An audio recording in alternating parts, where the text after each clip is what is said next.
Welcome in. Thanks for stopping by again on such short notice. Right off the top, I'm going to let you know that I've had several meat sticks that I've already, inhaled basically. You're more than welcome, as usual, to grab yourself a meat stick and buckle in for another indie digital penetration. We've got some indie pop. We've got plenty of indie pop here this time, and some post punk as well. A little little power pop also here this week. I've been seeing more and more releases slated to come out in the remainder of 2024 that I am highly anticipating. There are a number of follow-ups to albums that I really loved, that kind of thing, and just artists in general that I'm really looking forward to a new release by. This first one falls into that category. Yeah, so this is the third LP for the Melbourne, Australia band called Quivers. It's called Oyster Cuts. That's the name of the LP. This is their first LP released on Merge Records. Yeah, from Melbourne, kind of jangle pop darlings. This is the full-length follow-up to their 2021 release called Golden Doubt, which found its way near the top of my 2021 year-end list. So like I say, this one was highly anticipated when I saw it announced, I don't know, several months ago. I don't generally look at the reviews, especially for albums that I already know that I want to listen to. I generally use reviews to discover things that I otherwise maybe wouldn't check out. However, for this one, I saw a review pre-release. I don't even know that I knew that it was a review. But I'm gonna mention it because it was a severe takedown of this record. They reviewed each track on the album individually, and I think most of them were like 1.5 out of 5. Maybe there was a 2 out of 5. And they really just, that includes some of the pre-release tracks that I had heard. At the time that I looked at this, I hadn't heard the whole album. But anyway, most of the complaints were with out-of-tune guitars, and I guess really didn't like the vocals. I think out-of-tune guitars and maybe off-kilter or not necessarily conventional vocals is most of what I talk about here. So maybe this person just isn't into this kind of music. Anyway, this album does have a bit more of like 80s pop, think like the Cars, or even other kinds of like synth pop kind of vibes a little bit. Certainly more than before, at least to my recollection. Maybe has a higher rate of slower, like more slow burn songs, maybe a bit darker overall as well.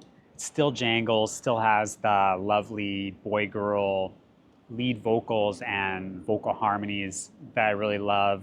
I was gonna say off just my first listen that I felt like even though some of the song, I mean, there is a fair bit of melancholy here on this album, but I was feeling like there was an overarching optimism with the release, but on subsequent listens, maybe I'm less sure that that's really the case. Anyway, I'm a fan. It's still early. It's still early days for me. I know on that first release, I feel like I was not as hot on it initially as I wound up being in the weeks and months after it was released. And I have a high level of confidence that I'm going to feel more strongly about this after some time passes. But anyway, I am a fan, but I would just add in, there's a handful of the tracks that I feel a lot more positive on than some of the other ones. But again, it may be something where I do need to spend a bit more time with it. There's something about the band that just kind of makes me feel good, which is, again, weird to say because some of the songs are kind of, more melancholy. yeah, nonetheless, Quivers, or just Quivers, and the album is called Oyster Cuts, out now on Merge Records. Do you turn into an apparition without the smoke?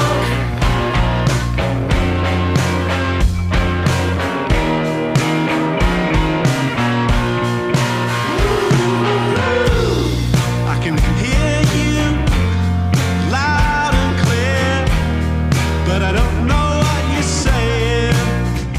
I caught some feelings back then, coming back again, just when I was giving up on love, giving up on love.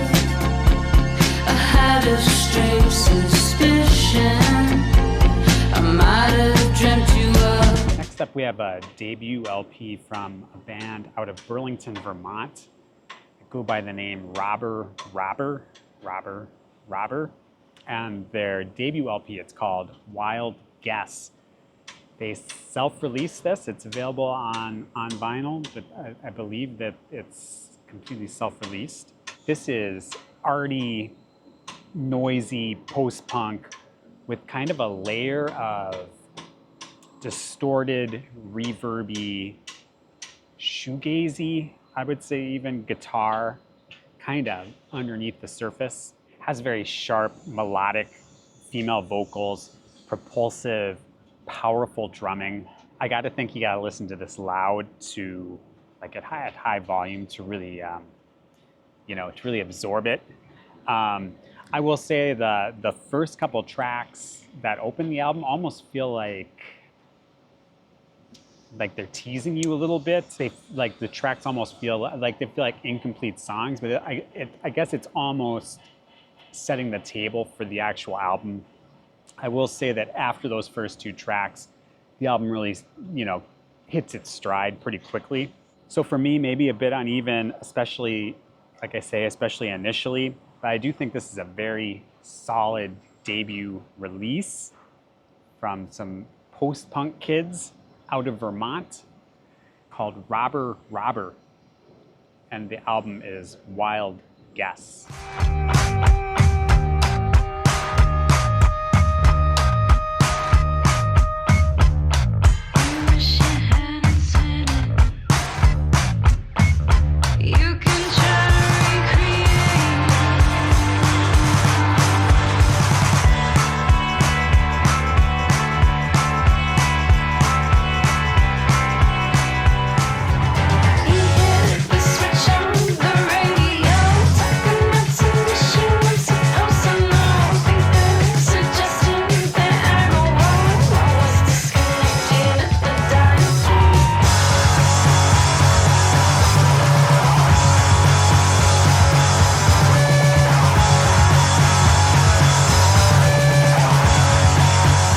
This one is a band, I think out of York, the UK.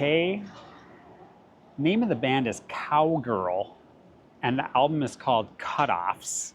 I think this is their second album. It's out on Safe Suburban Home Records. This is a bit of like garagey 70s power pop with a bit of the old fuzzed out, a little bit 90s jangly guitars in there. The Flamin' Groovies was a band that initially came to mind, and then I saw they actually apparently opened for the Flamin' Groovies. They have that listed in their bio. Yeah, so it has, like I say, that little bit more of a 90s fuzzy guitar, but also a little bit glammy. Definitely a lot of 70s power pop influences. Say solid stuff. I will bring up again, this is a short LP. It's 7 tracks, I think around 20 minutes long. Later on in this video, I will talk about something that the band themselves call a mini LP, and it's basically the same. I mean, it's almost the same amount of time as this. It's one less track. It's interesting how so many albums are short, and it seems like getting even shorter. I feel like 25 to 35 minutes would be a short record, and this is like even shorter than that. So take that for what it's worth. 7 songs, about 20 minutes. The trend of recent years is short albums, I guess. We're checking out for power pop type fans, 90s power pop, Velvet Crush, early Velvet Crush, that kind of thing. Also, when you look this up, Cowgirl cutoffs, you get some interesting results. Let's just put it that way. Cowgirl is the name of the band, and the album, the 7-song, 20-minute album, is called Cutoffs. It's out now on Safe Suburban Home Records.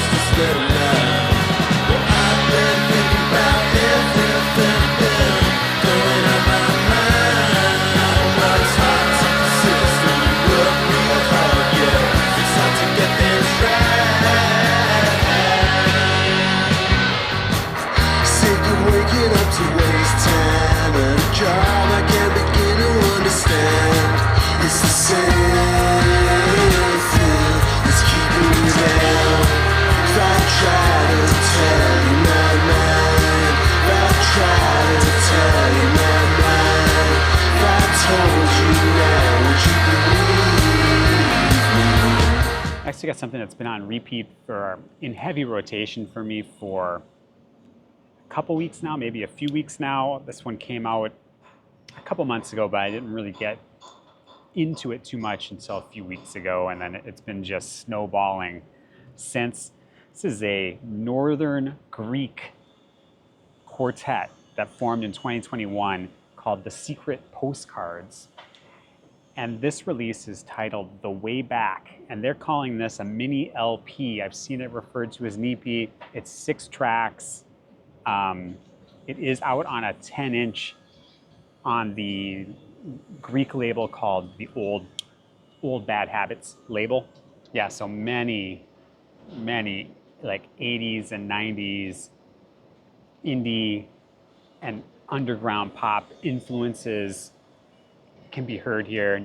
Most notably, and I believe they even cite this, is Sarah Records' influence is very evident in that kind of noisy, textured, fuzzy, jangly, dreamy indie pop sound. Really strong, I think, really delightful, strong, dreamy female vocals. I really love this. I would say I wish it was twice as long. This, like I say, it's 6 tracks. I wish it was double the length. Anyway, like I say, I've seen this referred to as an EP. They're calling it a mini LP. Anyway, super digging this. This is the Greek band called The Secret Postcards. The release is called The Way Back, and this one receives the coveted douche seal of approval.